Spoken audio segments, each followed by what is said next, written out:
In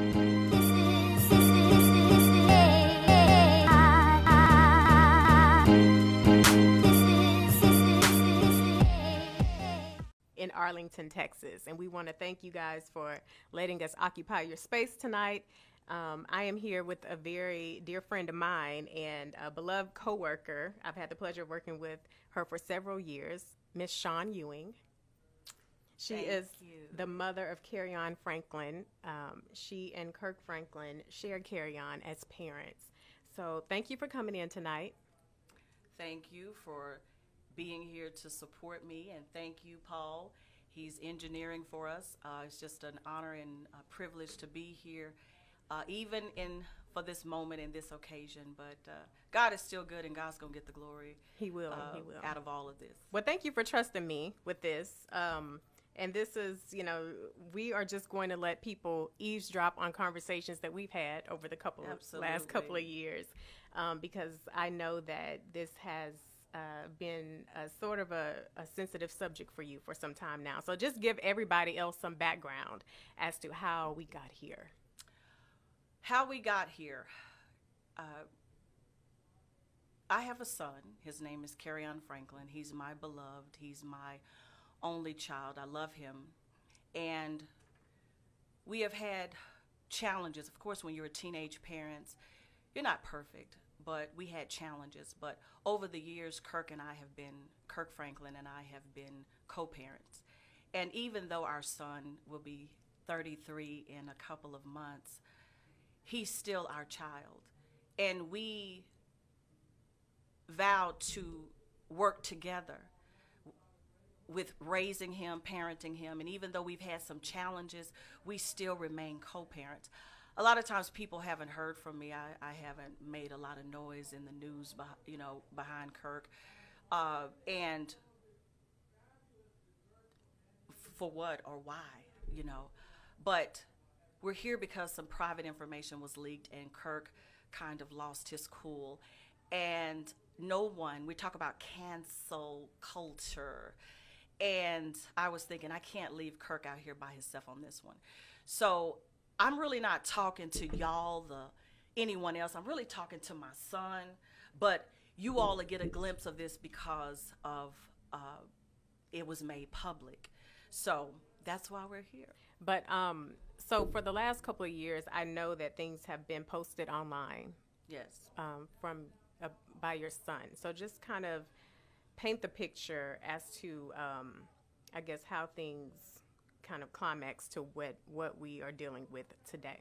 Well, when an individual child or someone is, so to speak, rebelling against their parents, and you hold them to a point of accountability, sometimes you get pushback. And sometimes you get pushback because they say things are not fair, or sometimes you get pushed back because they are in a rebellious state. And as you're working through that, you're trying to really find out, well, what is it?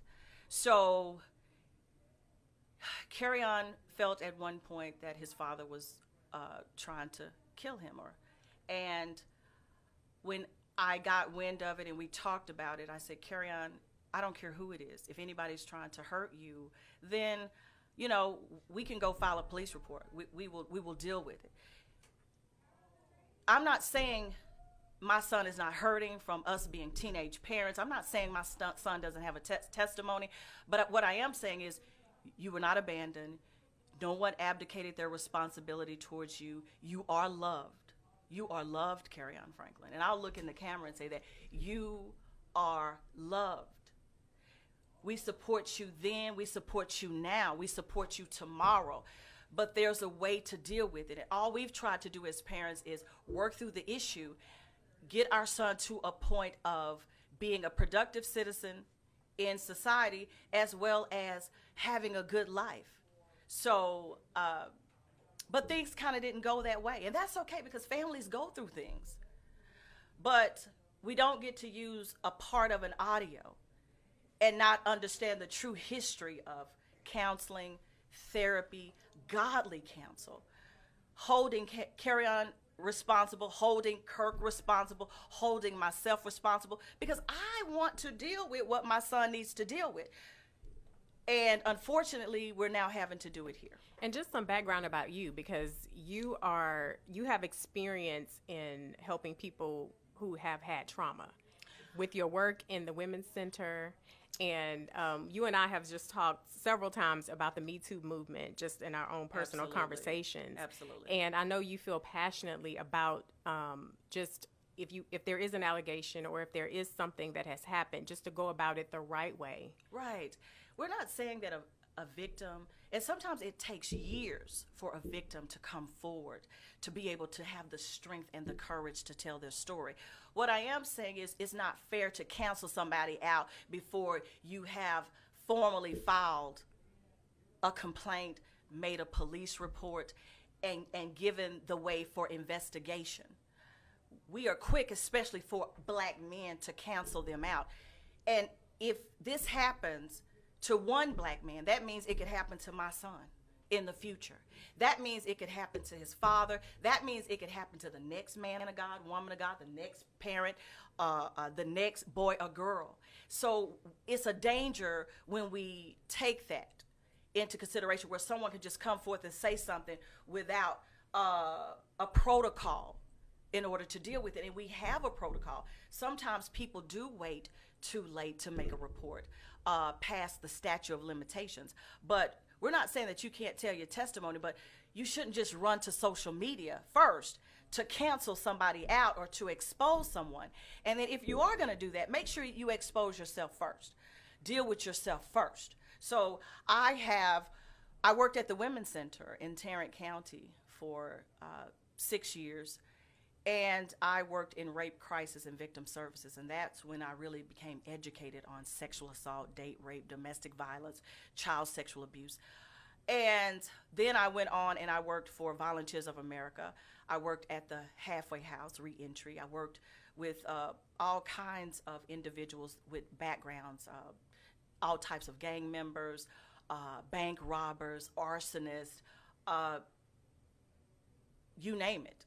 I've worked in the real deal. And then working there, trying to protect my son from that environment that I work in, when people become angry, dealing with your norm of teenage parenting, coming off the cuffs of being a teenage mom myself. It was a lot, to deal with. But I was rooted and grounded in God.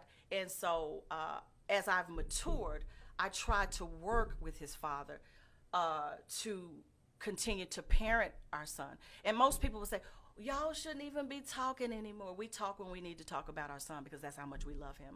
Yeah, and I will say that I commend your co-parenting between the both of you. It's been something that I've, admired, just watching how you guys have worked together on so many things.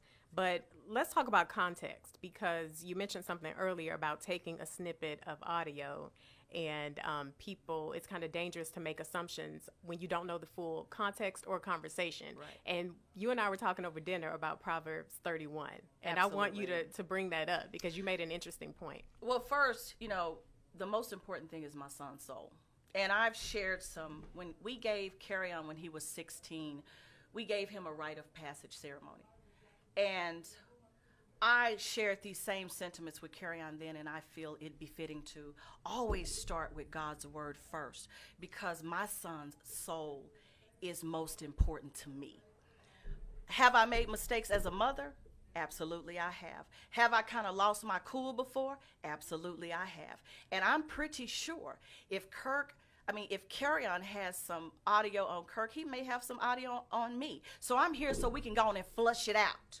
And while we're flushing it out, and while we're dealing with it publicly, then maybe we can also bless some other people along the way to say, hey, this is how we've done it. And sometimes it's very difficult. Sometimes we lose our cool. We don't condone violence or threatening, but discipline is important.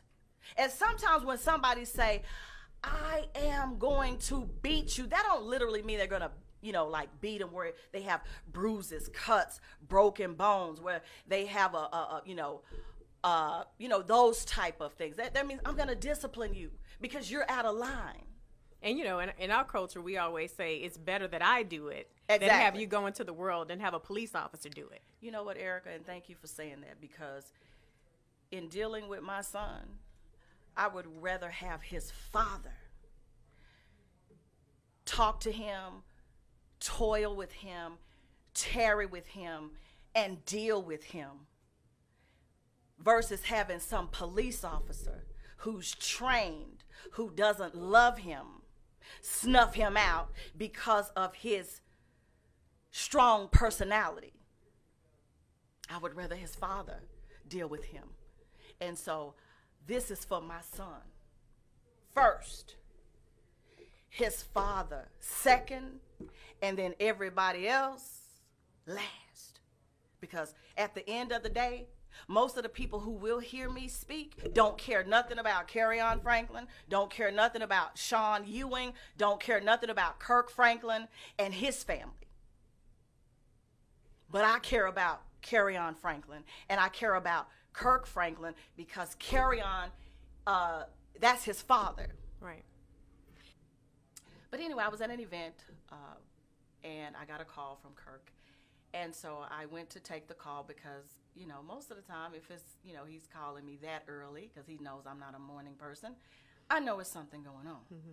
So I took the call, and I told him, I said, hey, I'm at an event, but he gave me a little bit of the story. And I said, okay, I'll check it out as soon as I leave here. And that's how I came into the knowledge of what had happened. And so at that point, did you call Kerrion or I text Kerrion. I text him and I said, basically, that I'm not understanding why he wants to push this out into the public, but he has his reasons, and I don't want to take that from him. But I can't not act as if just because Kirk said a few words that were not appropriate, but I've said some words sometimes that's not appropriate, and Kerrion has said some words that have not been appropriate, but we still are trying to work through it. And I'm not going to let somebody just come in and say, oh, well, you know, I'm going to cancel this or cancel. No, we're not going to do that. We're not